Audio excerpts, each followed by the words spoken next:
আসসালামু আলাইকুম, সবাই কেমন আছো? আবার ওয়েলকাম করছি তোমাদের সবাইকে আমার আরেকটা নতুন ব্লগে। আর আজকের ব্লগটা হচ্ছে একটা দারাজ রিভিউ, হঠাৎ অর্ডার ভার্সেস হঠাৎ গট। তো এইটা হচ্ছে আমরা রোজার প্রথম দিকে অর্ডার করি, আর যেইটা আসে ঈদের বেশ কিছুদিন পরে, মানে প্রায় এক সপ্তাহ পরে আসে। তো আর সেইটাই আজকে আমি তোমাদেরকে খুলে দেখাবো যে আসলে আমি যা যা অর্ডার করেছিলাম সেটা সেরকম ভাবে এসেছে কিনা। অনেকে এরকম ভিডিও দেয়, তো আমিও ভাবলাম যে আমিও আজকে একটা ভিডিও বানাই। তো আমি যে প্রোডাক্টগুলো অর্ডার করেছিলাম ঠিক সেম সব প্রোডাক্টই আসে। তো এখন হচ্ছে আমি শুধু এগুলোর ভেতরটা খুলে দেখবো যে আসলে সব প্রোডাক্টগুলো ঠিকঠাক আছে কিনা। দারাজে অনেক সময় 500 টাকা 1000 টাকার বান্ডেল অফার চলতে থাকে, তো সেখান থেকে আসলে আমাদের প্রোডাক্টগুলো অর্ডার করা। তো প্রথমে আমি বড়টা থেকে শুরু করছি। আর এটা ছিল একটা স্টোরেজ ব্যাগ।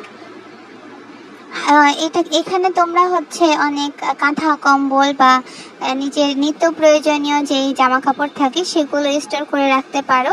আর এটা কিন্তু অনেক বড়, এটার ভেতরে অনেকগুলো কাপড় ধরবে। আর এটার মাথায় হচ্ছে একপাশে চেন দেওয়া আছে, যেরকম অনেক বড় বড় সুটকেস বা ব্যাগের মধ্যে দেওয়া থাকে ঠিক সেই রকম। এটা ইজিলি তোমরা যে কোনো জায়গায় রেখে দিতে পারবে, আর এটা দেখতেও ভালো লাগবে।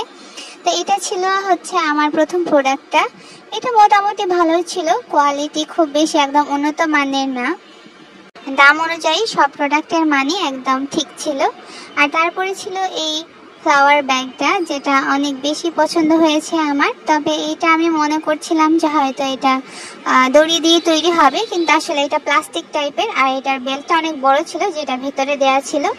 আর এটার ভেতরে হচ্ছে তারা একটা এয়ার ব্যাগ দিয়েছিল, তবে সেটা খুব বেশি বড় ছিল না, যেটার জন্য ব্যাগটা এরকম ভাঁজ হয়ে গিয়েছে। তো ওভারঅল সবই ঠিক ছিল। তো এটা ছিল আমাদের দ্বিতীয় প্রোডাক্ট। আর এরপরে চলে যাচ্ছি আরেকটা প্রোডাক্টে। এটা ছিল একটা ব্যাগ। এটা হচ্ছে আমরা একটা ওয়ালেট বা যেগুলো ছোট ব্যাগ হিসেবে আমরা ইউজ করি, আমরা ওয়ালেট হিসেবে অর্ডার করেছিলাম। তবে এটা খুলে দেখি যে এটা হচ্ছে আসলে একটা কার্ড হোল্ডার। তো এখানে একটু ডিসঅ্যাপয়েন্টমেন্ট কাজ করে, কারণ যখন আমরা অর্ডার করি সেখানে এটা উল্লেখ ছিল না যে এটা কার্ড হোল্ডার নাকি ওয়ালেট। তো এইটা হচ্ছে একটা মানে কি বলবো, একরকম ভুল প্রোডাক্ট বলতে পারো। আর তারপরে নেক্সট প্রোডাক্ট হচ্ছে এয়ারবাস। আর এর আগেও এরকম একটা এয়ারবাস আমরা অর্ডার করি, যেটার সার্ভিসটা অনেক ভালো, সেজন্য আরেকটা অর্ডার করেছি। আর এটার সাথে ছোট্ট একটা কেবল দেওয়া আছে চার্জ করার জন্য। আর এটার ভেতরে এই যে এইরকম। এটা হয়ে গেল আরেকটা প্রোডাক্ট। আর লাস্ট প্রোডাক্ট হচ্ছে একটা ওয়াচ। আর ওয়াচের সাথে একটা ব্রেসলেট, চেইন টাইপের একটা ব্রেসলেট ছিল।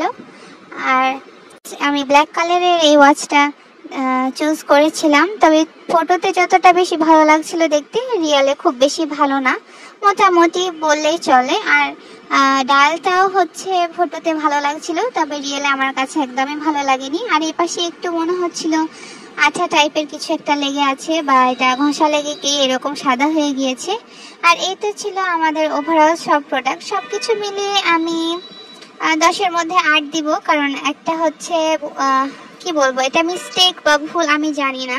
কারণ যখন অর্ডার করি তখন ওয়ালেটটা এখানে উল্লেখ করা ছিল না যে কার্ড হোল্ডার বা কিছু। তো এই তো ছিল, আমার কাছে ওভারঅল ভালোই লেগেছে। তো আজকের ভিডিও ছিল এ পর্যন্তই। সবাই ভালো থাকো, সুস্থ থাকো, দেখা হচ্ছে নেক্সট ভিডিওতে। আল্লাহ হাফেজ।